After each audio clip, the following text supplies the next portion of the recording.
All right. Well, we wanted to talk a little bit about economics and how the Bible has shaped Nordic economics, and how the Bible, in fact, is the source of the prosperity of our Nordic nations.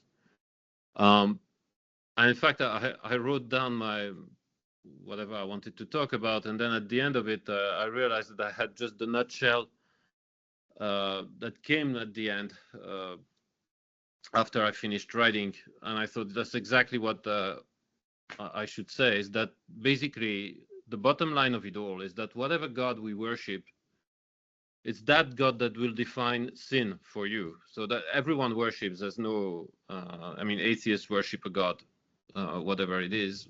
There's no one who has no God. Either we worship the true God or we worship a false God. But whatever God we worship, that God will define sin for us. And that definition of sin, will turn you guilty of something or not, according to what the definition is. And it's also that same God that defines the remedy that ought to be applied to amend for your sin. And so why is it that basically the heart of our discussion about economics? Well, this is the point that I'm going to elaborate a little bit, is to say that it's only the Christian God's definition of sin, which is the true definition of sin, and the remedy God offers in Jesus Christ, who pays the price for us. It's that definition of sin and that remedy for the sin that liberates economics, and that has liberated, in fact, the economic landscape here in the North. And so we'll see why a little bit. Now, of course, connecting economics and the Bible sounds like a bit weird, or maybe a joke for many people. Like, what has the Bible to do with that? That's because we've lived in a Kantian world where we believe that Bible, faith, and all of that has to do with the mystical world, while the real material world that's governed by, it's concrete, it's governed by science. Well, we've talked about that in previous, in some other talks. We know that this is a fallacy. And so economics falls in the category of science. It's nothing to do with faith, of course. Well, the heart of the matter is that, as I said, faith shapes economics, in fact. Even the modern understanding of economics is based on a religion, which is nothing else but a consequence of Kant's artificial division of reality into mystical or noumena and phenomena, mystical and material. Well, I'd like to start the first one, basically in our modern times, so a bit already over 100 years ago now, to bring back somehow the impact of faith into economics was, of course, the famous German sociologist Max Weber, who said that the Protestant nations were doing better in general because of their Protestant ethics, work ethics. And that, of course, he argued that in that book, that famous book called Protestant Ethics, The Protestant Ethics and the Spirit of Capitalism. And he argued that the countries that were shaped by the Reformation did much better than all the other nations. I'd like to start with my personal testimony with that. I had heard so much about that book that I thought I need to read it. That needs to be part of my assignment. So I started reading the book, and it impacted me very deeply. It really shook me, especially in the beginning, when he starts by describing Italy in the 1300s, if I remember correctly, at that time. And he was describing Firenze, the city of Florence, which was arguably the richest city in the world, or one of the richest cities in the world. The banks were created there, and the richest merchants were in Italy at the time. If it was not Florence, it was Venice, or it was Genoa. Italy was probably the richest land in the world. But being a merchant at the time was pretty difficult. It was a difficult life. You were because of the religious landscape, being a merchant was a bad thing, because the Catholic Church taught that if you're a merchant, you're serving Mammon. to be a true Christian, you cannot be a merchant. You can't serve both God and mammon. This is what the Bible says, right? In fact, this is still in the canon law today, that the merchant cannot possibly please God and ought to be excommunicated, in fact. That's in theory. In practice, it never happened because the merchants were providing a lot of money for the churches to be built, cathedrals and monasteries. But merchants were working a lot on guilt, and many gave lavish gifts at the end of their lives in order to amend for their sin. So again, definition of sin defines the way you're going to live and the way you're going to do economics. These merchants were giving a lot of money away in order to be forgiven of their sin of being a merchant. Now, that was 1300s. 400 years later, we get to Massachusetts in America, and now we have another group of Christians, but they have a totally different understanding of wealth. Roman Catholicism taught that making money basically was bad. Now we have the Puritans in Massachusetts who say, no, making money, making wealth, not necessarily money, but developing wealth is in fact a spiritual thing. It's a good thing. It's worshiping God. It's a way of worshiping God. So there was nothing to do with worshiping either mammon or God. You can worship God by developing wealth, by becoming rich, as long as you, of course, don't do that for your own glory, but for the glory of God. And so we had a totally different view of wealth. And I had realized myself that, I'm Italian of origin. So the Roman Catholic background has been there, even though my parents were more secularized. So there was still that understanding of wealth. And moreover, I was born in Belgium, in that part of Belgium where socialism was born, the Belgian socialism was born. Both views view wealth as sin. Being wealthy is a sin. The socialist says being wealthy is a sin because you're rich and other people are poor. You should be poorer so that other people could become rich. That's their definitions. Again, the false God defining sin, which defines, and then that false God offers the remedy, and the remedy is you have to pay, of course. So that was my understanding, and God blew it away from my heart. So that's for my own private testimony. Now, that's about me. That's not about the Nordic nations. But let's see a little bit what happened here in the north. And I'd like to, especially, I'll focus on Finland, though I'll talk also about Sweden and Norway in particular. But this is applicable to all the Nordic nations because we've had the same type of reformation that has impacted our nations. The details might be a bit different. But I want especially to put the spotlight on Finland because Finland has something that all the other nations, the Nordic nations, have not, is that Finland has been under Russia for 100 years. And the contrast between Finland and Russia was very clear in the 19th century. And that was the result of the spiritual landscape of both lands that was very different. So I'm first going to talk about a man of the 20th century. His name was Einari Widgren. He was born in northern Savonia, in North Savonia. That is the region north from where we live here. Kuopio is the capital there, but he was born in a small village.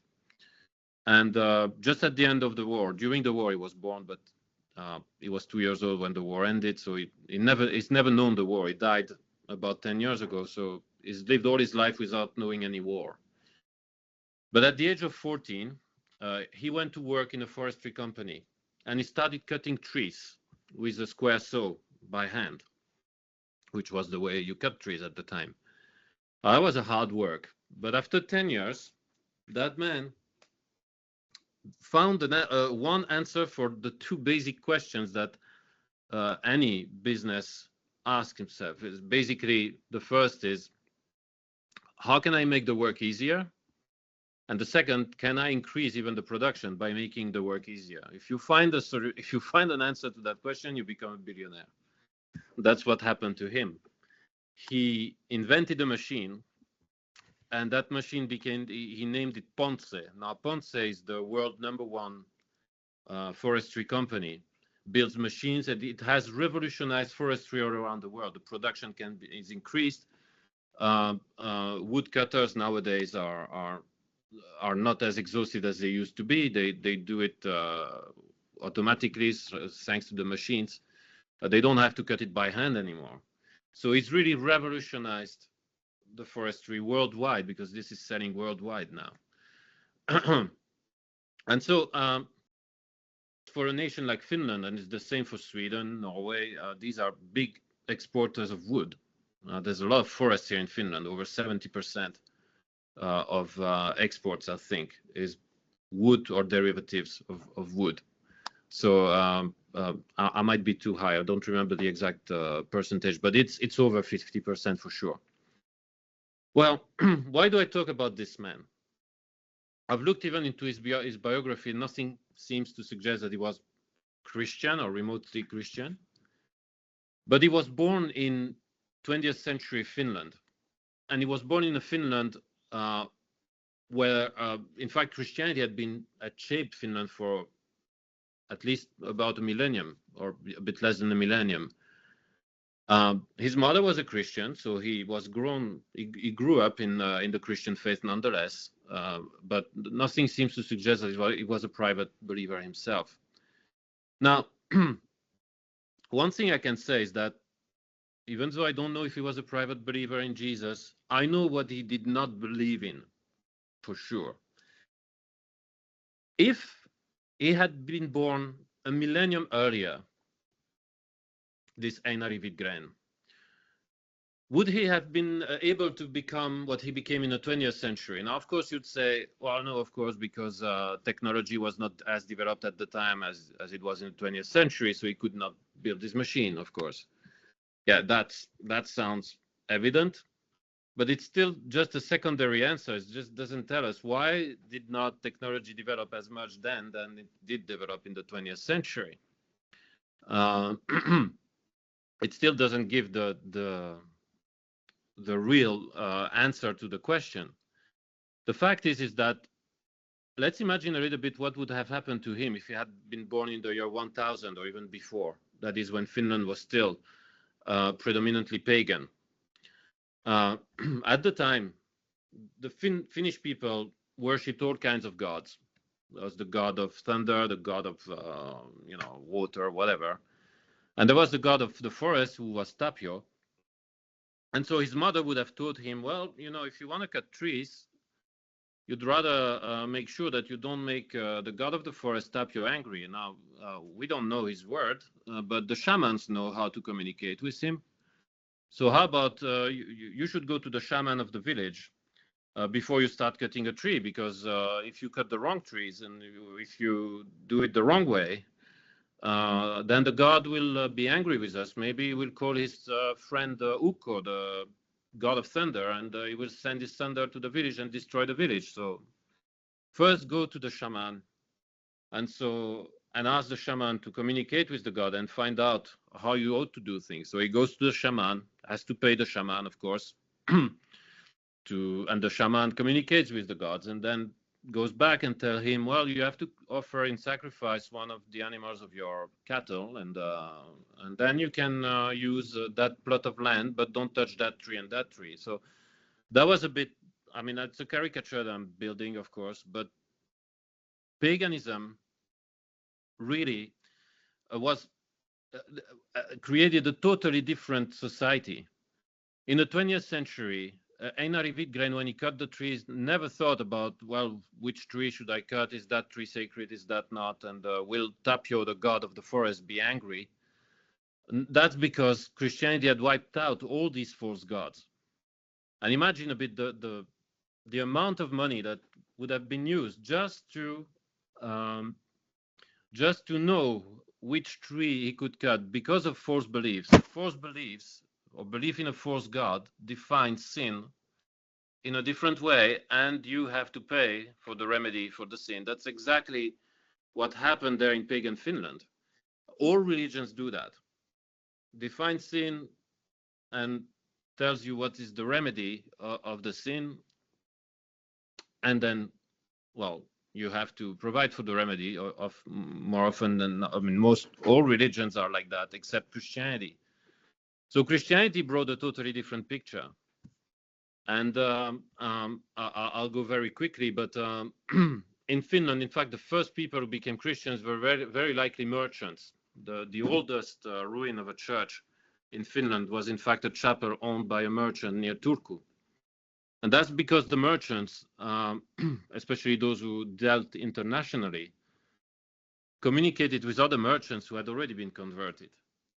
And we can imagine, I mean, as a merchant, between worshipping false gods, so-called god of the forest and so on, or worshipping the true God, who tells you that that in fact the remedy for sin is found in his son, and his son has paid it all. Of course, there's the choice is pretty easy to make. Now, the Christianity that came at the time was Roman Catholic Christianity, so it did not preach the gospel the way the Reformation brought it up. But nonetheless, it was already a better deal for the merchants. And so the false gods began to be cleared out of the way. Well, I could go a bit more into it. This is a bit of a small portion. In my book, I have a whole chapter on economics, and I show a bit how, in fact, Roman Catholicism began to wipe out the false gods. Now, in Roman Catholic times, things were not perfect, as I showed in the beginning. As I told in the beginning, there were still false beliefs about the Bible that had to be cleared.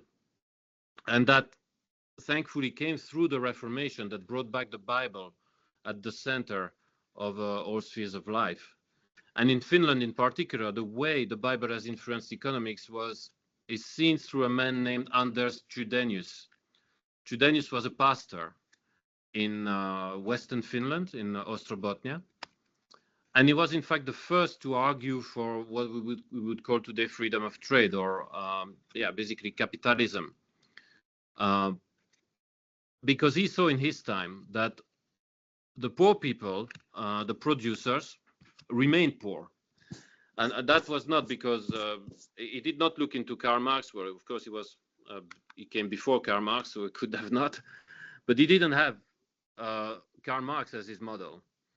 But what he found out is that the producers remained poor because they could not fix the price of their products. They had to sell directly to the nobles.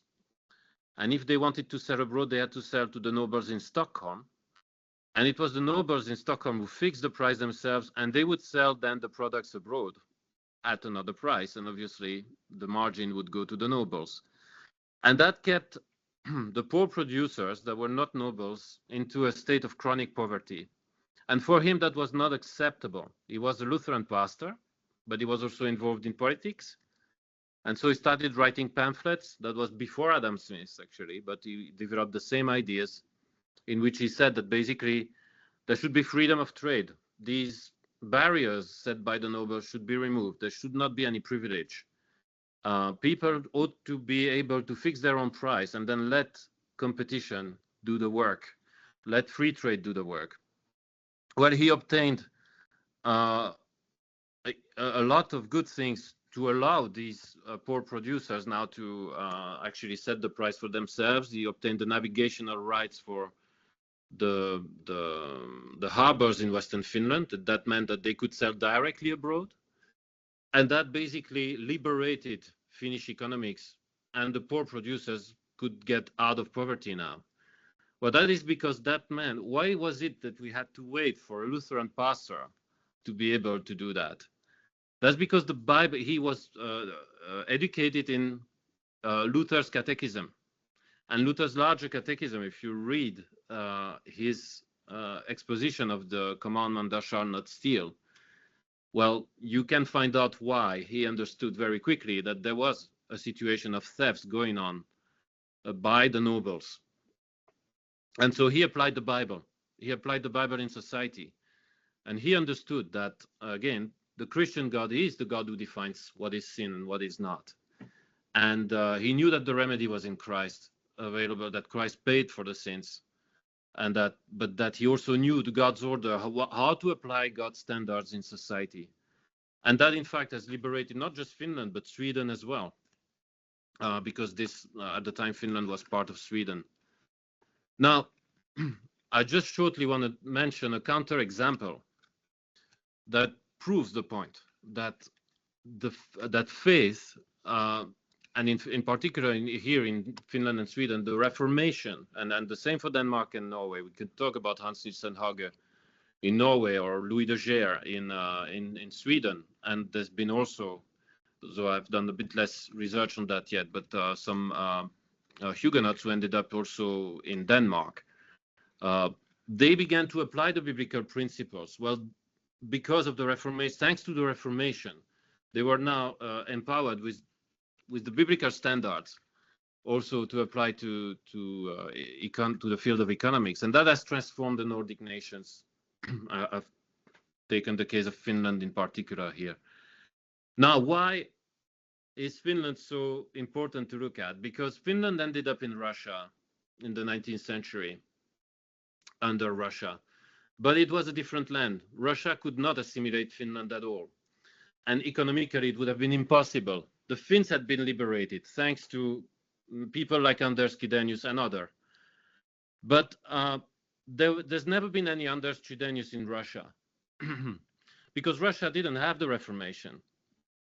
Instead of that, there was Eastern Orthodox. There was a certain form of Christianity, but it was more like a mystical Christianity that did not apply really the biblical standards in all spheres of life the way we would understand it from a Reformed or Lutheran perspective.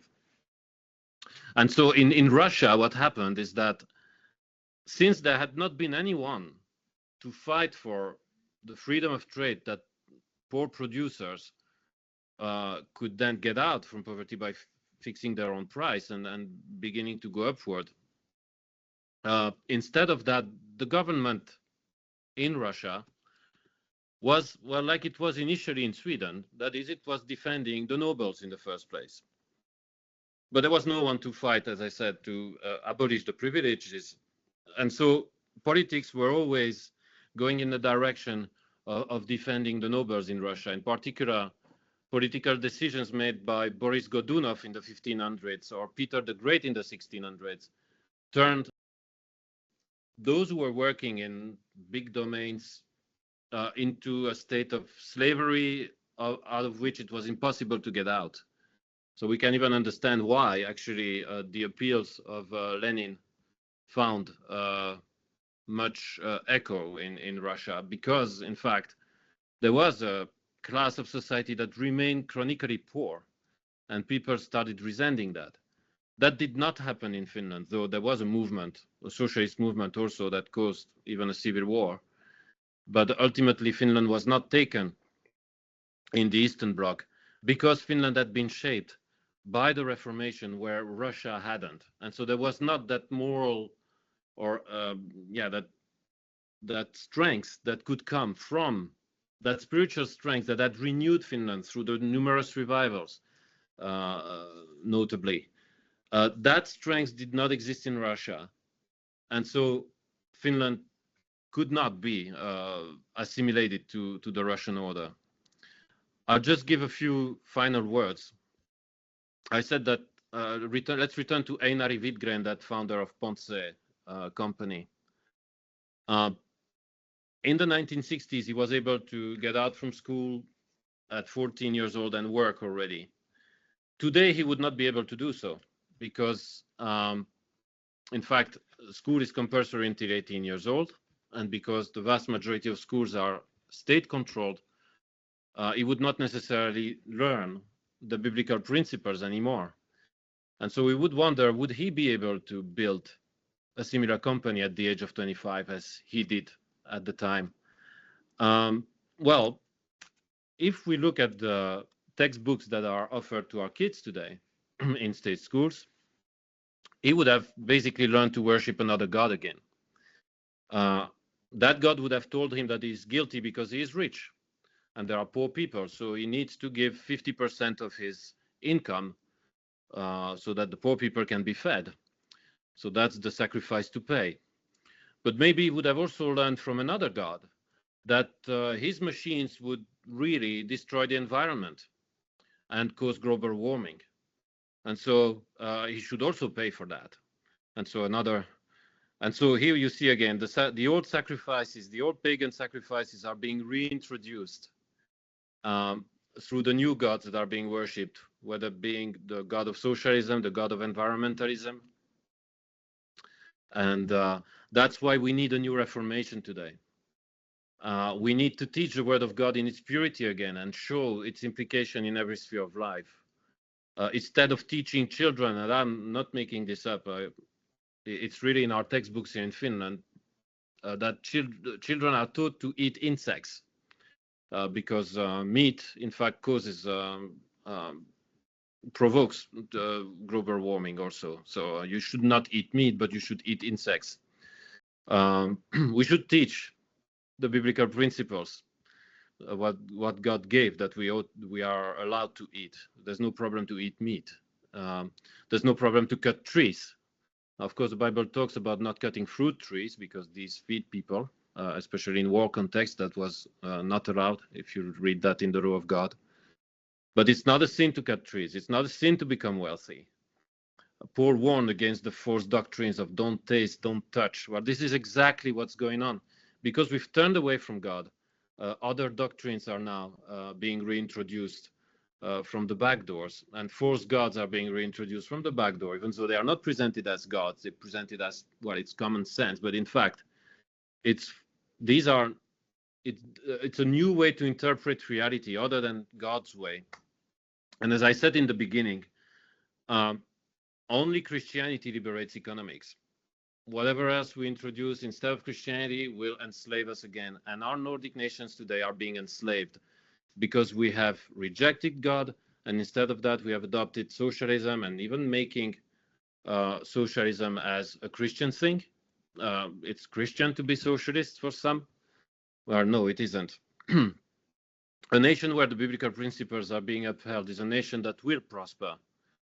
And that's a nation where the state will not intervene as it does today in the North, because most of the functions that are now in the hands of the state, like education, welfare, healthcare, well, that will be put back in its right place, and that should be the family and the church in the first place.